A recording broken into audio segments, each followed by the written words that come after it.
Assalamualaikum warahmatullahi wabarakatuh. Om Swastiastu, Namo Buddhaya, Salam Kebajikan. Kami berasal dari Fakultas Ekonomi Jurusan Akuntansi Universitas Sriwijaya tahun 2021-2022. Kami berasal dari kelompok 10 kelas A yang beranggotakan Bobi Pratama 0103 1282 126037. Jessica Amanda 0103 1282 126099. Ahmad Fahrial Akbar 01 03 12 82 12 6075. Selain itu, kami didampingin oleh Bapak M. Reza Palevi, MPD, selaku dosen pengampu pendidikan kewarganegaraan. Materi yang akan kami bawakan adalah esensi dan urgensi hukum berkeadilan. Rumusan masalah yaitu 1. Apa pengertian dari penegakan hukum? 2. Bagaimana konsep dan urgensi penegakan hukum yang berkeadilan? 3. Mengapa diperlukan hukum berkeadilan? 4. Bagaimana sumber historis sosiologis politis? Pembahasan 1. Konsep penegakan hukum yang berkeadilan. 2. Alasan diperlunya hukum yang berkeadilan. 3. Sumber historis, sosiologis, dan politis. Dan 4. Tantangan penegakan hukum berkeadilan di Indonesia. Latar belakang. Pernahkah Anda terpikir di sebuah masyarakat atau negara yang tidak memiliki hukum? Tentunya jawaban akan beragam. Mungkin ada yang menyatakan kehidupan masyarakat menjadi kacau, tidak aman, banyak tindakan kriminal, dan kondisi lain yang menunjukkan tidak aktif dan tidak teratur.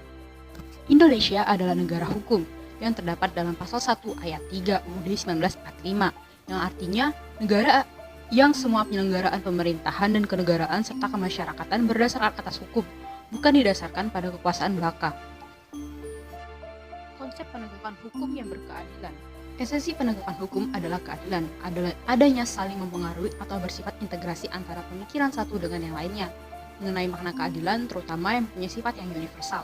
Lalu, apa saja pengertian penegakan hukum? Secara umum, Thomas Hobbes, Utrecht, dan Cicero.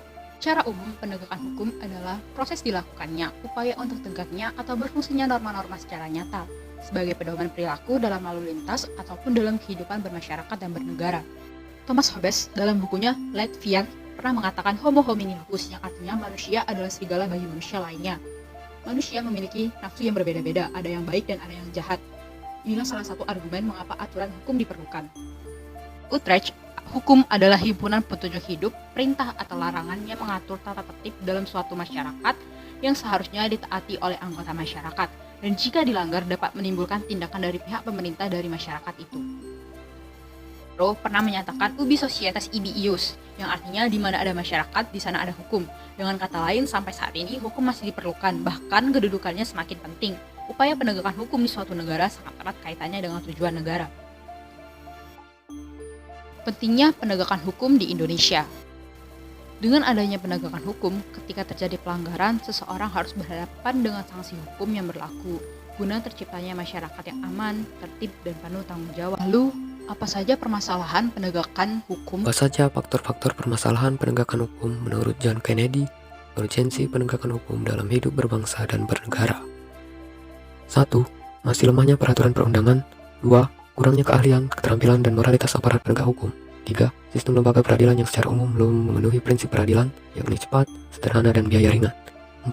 Kurangnya partisipasi masyarakat dalam menumbuh kembangkan dan memasyarakatkan budaya hukum. Menurut Romli Atma Sasminta, tidak efektifnya penegakan hukum di Indonesia karena beberapa faktor. 1. Adanya substansi peraturan perundangan yang masih tumpang tindih satu sama lain. 2. Substansi peraturan perundangan kurang lengkap dan masih adanya kelemahan-kelemahan. 3. Adanya substansi peraturan perundangan yang masih menempatkan kepentingan pemerintah jauh lebih besar daripada kepentingan masyarakat luas. 4. Masih belum adanya ketegasan mengenai perbedaan antara fungsi eksekutif, yudikatif, dan legislatif. 5.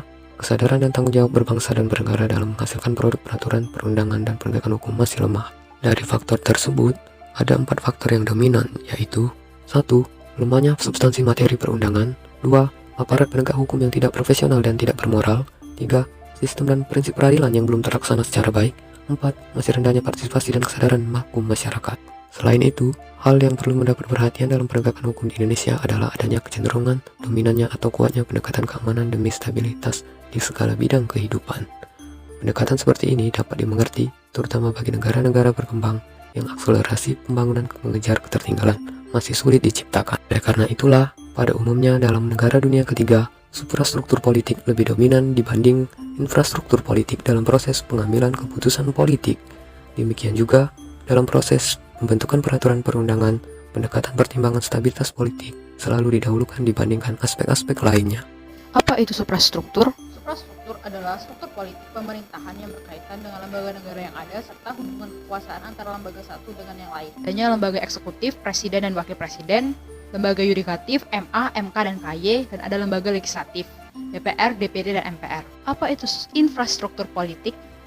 Infrastruktur politik berupa lembaga-lembaga kemasyarakatan, atau dapat dikatakan segala sesuatu yang berhubungan dengan lembaga-lembaga kemasyarakatan dalam aktivitas dapat mempengaruhi langsung maupun tidak langsung dalam menjalankan kekuasaannya masing-masing. Fungsi infrastruktur politik: pertama, dapat menyalurkan aspirasi dan pendapat masyarakat; kedua, menyatukan kepentingan yang beraneka ragam; ketiga, menyelenggarakan pemilihan kepemimpinan; keempat, sebagai komunikasi politik; dan yang kelima, sebagai pendidikan politik.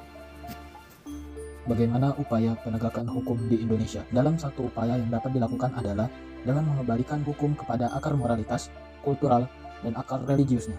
Sebab, hanya dengan cara ini, masyarakat akan dapat merasakan hukum itu cocok dengan nilai-nilai intrinsik yang mereka anut. Sepanjang aturan hukum yang ada tidak sesuai dengan nilai-nilai tersebut, maka ketaatan hukum yang muncul hanyalah sekadar ketaatan yang bersifat compliant dan bukan ketaatan yang bersifat internalization. Sumber historis, sosiologis, politis tentang penegakan hukum yang berkeadilan di Indonesia. Negara hukum adalah negara yang setiap kegiatan penyelenggaraannya, pemerintahannya didasarkan atas hukum yang berlaku di negara tersebut. Hukum yang bertujuan untuk mengatur kehidupan dan ketertiban masyarakat yang ditegakkan secara konsekuen. Menurut Gustav Bradburz, terdapat 3 unsur untuk penegakan hukum, yaitu yang pertama, keadilan; yang kedua, kemanfaatan; yang ketiga, kepastian hukum. Dalam penegakan hukum, aparatur penegak hukum melaksanakan tugasnya sesuai dengan tuntunan yang ada dalam hukum material dan hukum formal. Dalam upaya mewujudkan sistem hukum nasional yang bersumber pada Pancasila dan UUD 1945, bukan hanya diperlukan pembaruan materi hukum, tetapi harus ada pembinaan aparatur hukum sebagai pelaksana dan penegak hukum. Kesimpulan: berdasarkan uraian, maka dapat disimpulkan bahwa supremasi hukum di Indonesia masih belum terlaksana secara baik. Hal ini disebabkan banyak problem yang dihadapi dalam penegakan hukum. Problem-problem itu misalnya lemahnya kesadaran hukum, merosotnya wibawa aparatur penegakan hukum, dan sistem peradilan yang belum terlaksana secara efektif dan efisien. Upaya yang perlu dilakukan untuk mengangkat wibawa hukum dan menegakkan supremasi hukum antara lain ialah dilakukan peningkatan kualitas moral dan profesionalitas aparat penegak hukum, perbaikan sistem peradilan, dan meningkatkan budaya hukum dan tingkat kekritisan masyarakat terhadap produk-produk hukum. Sampai di akhir materi, kami ucapkan terima kasih. Wassalamualaikum warahmatullahi wabarakatuh. Om Swastiastu, Namo Buddhaya, salam kebajikan.